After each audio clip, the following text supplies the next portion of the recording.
During a sweltering summer in Texas, when the air felt like breathing through a wet blanket, I took a job that would haunt me for years to come. My name is Haddon, and I was fresh out of college, eager to start my career and make some money. Finally, I hit upon the job of being a night watchman at one of the sprawling, though mostly abandoned, industrial complexes to be found here on the far reaches of the city of Houston. The job was strictly pedestrian.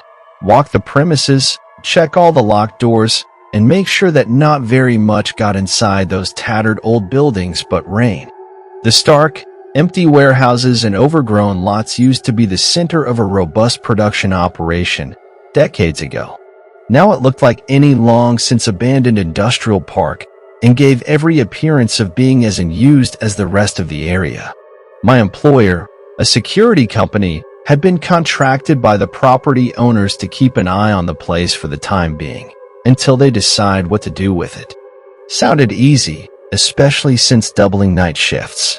This, in my view, would be killing two birds with a single stone, spending silent nights while I can finish my reading or listen to the podcasts, at the same time protecting the property. My first night was uneventful. The vast emptiness of the complex, with its towering silos and long shadows, was eerie but not particularly frightening. I made my rounds, checked the locks, and occasionally shone my flashlight into dark corners, more out of a sense of duty than any real expectation of finding something. The silence was profound, broken only by the distant hum of freeway traffic and the occasional call of a night bird. However, as the nights wore on, a sense of unease began to grow within me. It started with small, inexplicable occurrences. Doors that I had checked and found locked were slightly ajar on my next round. Lights that I had turned off were flickering on in distant buildings, and once, I found what looked like footprints in the dust of an otherwise untouched storage room. I reported these incidents to my supervisor, but we inspected again without discovering abnormalities. Then, one night, things took a decidedly sinister turn. It was a particularly hot night, with a thunderstorm brewing on the horizon, the kind of weather that makes your skin crawl with anticipation. I was making my rounds, the beam of my flashlight cutting through the darkness, when I heard it. The sound of metal clanging against metal, echoing through the still air. I froze, listening intently. The complex was supposed to be empty, and yet the sound suggested otherwise.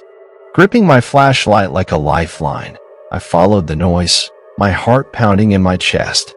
It led me to one of the older warehouses, a structure that had been off-limits due to its dilapidated state. The door, which I knew had been locked earlier, was now wide open.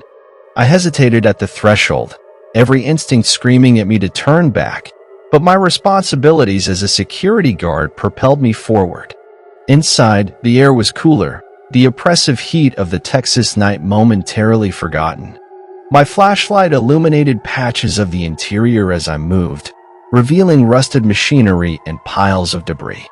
The clanging sound had stopped, replaced by a silence so complete it felt like a weight upon my ears.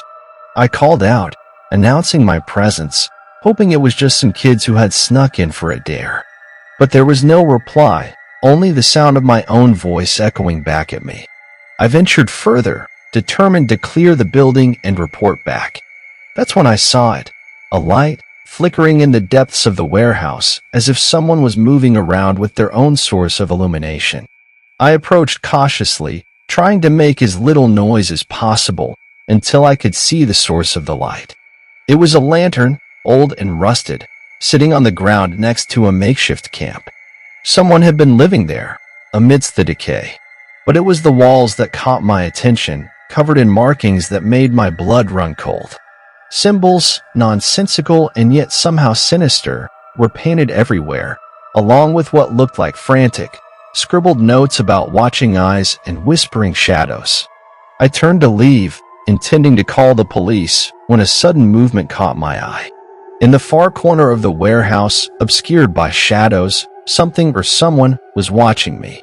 I couldn't make out any features, just the outline of a figure, perfectly still, perfectly silent. A cold dread settled over me, more terrifying than any ghost story, because I knew, in that moment, that I was not alone. My legs were rooted to the spot, my gaze locked with the shadowy figure in the corner. We stood in a silent standoff, neither of us moving, until the figure stepped forward into the faint light cast by the lantern. It was a man, or at least the shape of one, his features obscured by dirt and darkness. His eyes, though, they shone with a kind of madness, a wild, desperate intensity that sent shivers down my spine. He began to speak, his voice a hoarse whisper that filled the cavernous space with ominous echoes. He talked of the complex, of secrets hidden in its depths, of voices that whispered in the dark and eyes that watched from the shadows. His words were disjointed, nonsensical at times, but threaded with an undercurrent of fear so palpable it was almost its own entity in the room. I realized then that this man, whoever he was, had been consumed by the same unease that had been gnawing at me since I started working there. The storm outside broke then, thunder rolling overhead with a violence that shook the warehouse, lightning illuminating the interior in stark, fleeting glimpses. In one such flash, I saw the man clearly for the first time. His face was gaunt, his eyes sunken, surrounded by a beard that looked more like neglect than a style choice. But it was his expression that haunted me, a mixture of fear, pleading, and a warning. I took a step back, my mind racing for a way to defuse the situation. I spoke to him, my voice steady despite the pounding of my heart, asking him who he was, why he was here. He didn't answer, instead retreating back into the shadows, murmuring to himself. I took that moment to escape, my flight instinct taking over. I ran from the warehouse, through the complex, not stopping until I reached the safety of the security office. I locked the door behind me, panting, my mind a whirlwind of fear and confusion.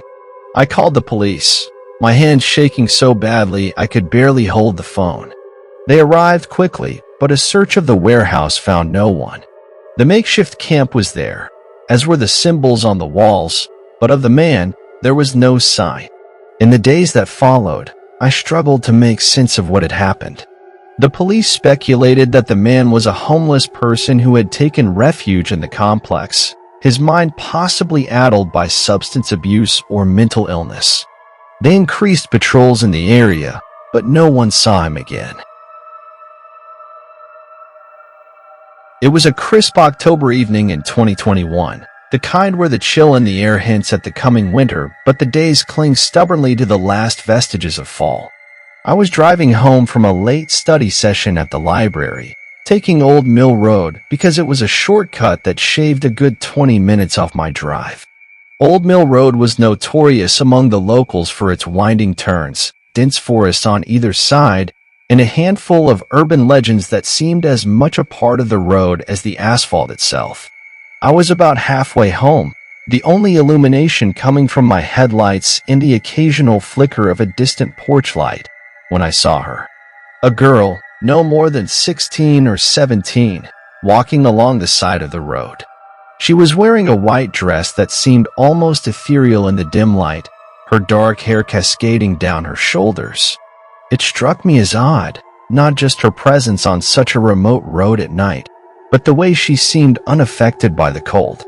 The stories my grandmother used to tell me about the spirits that wander roads at night flashed through my mind, but I brushed them aside. This was a young girl, and she needed help. I slowed the car and pulled up beside her, rolling down the passenger window. "Do you need a lift?" I asked, trying to mask my concern with a friendly smile.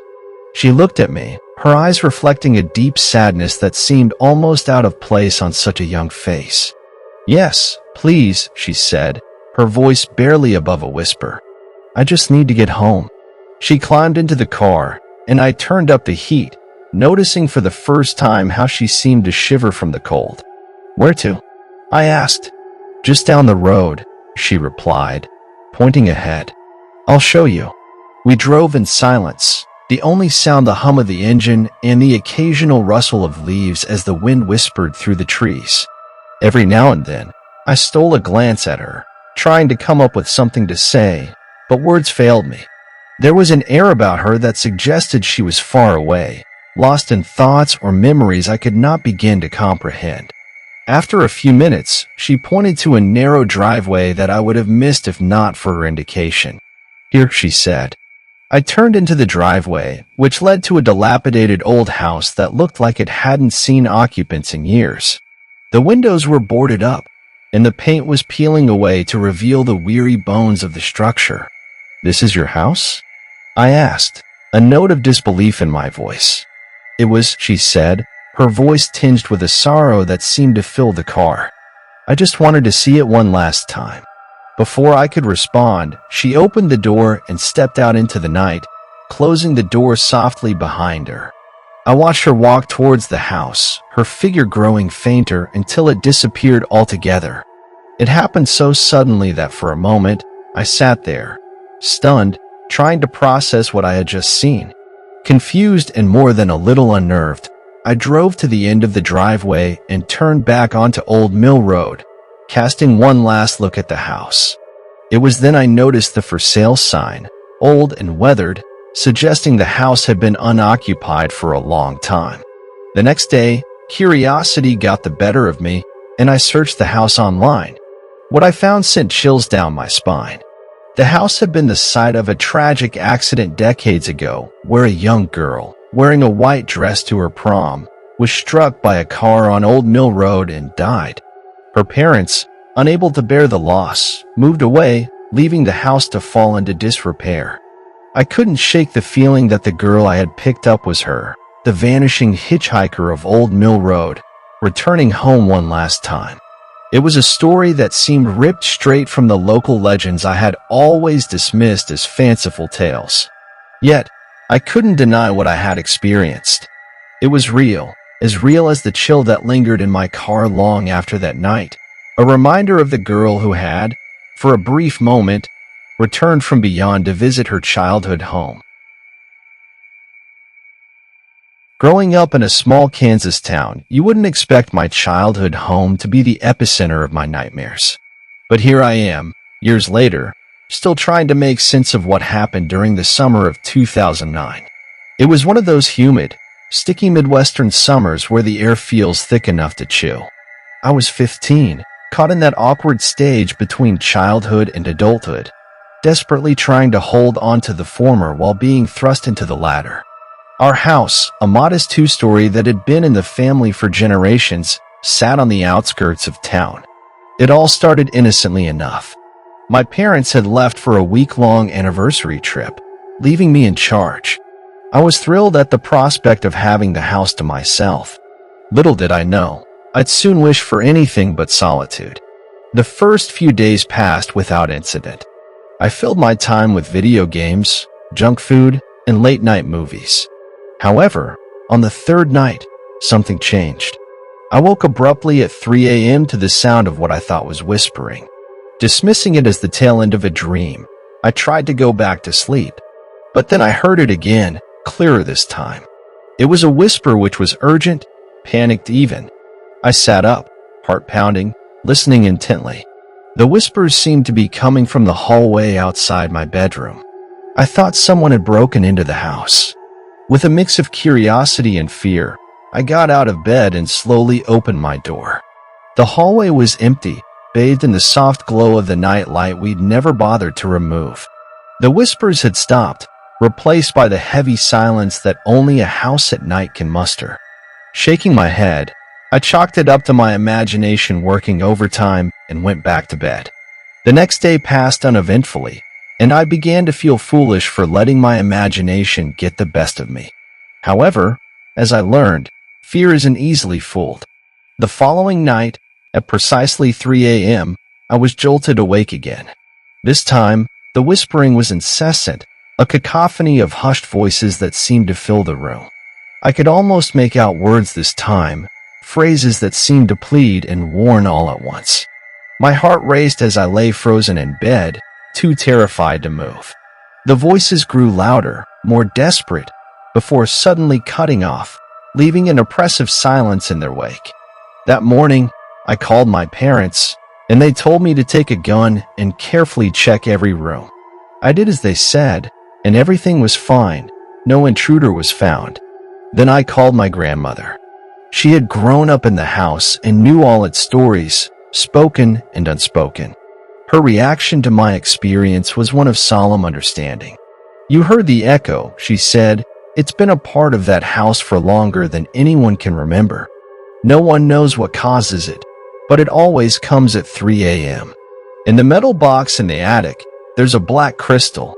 If the whispering comes back, you can place that crystal by your bed, and the sound will disappear." I found the crystal my grandmother mentioned, and the whispering never returned.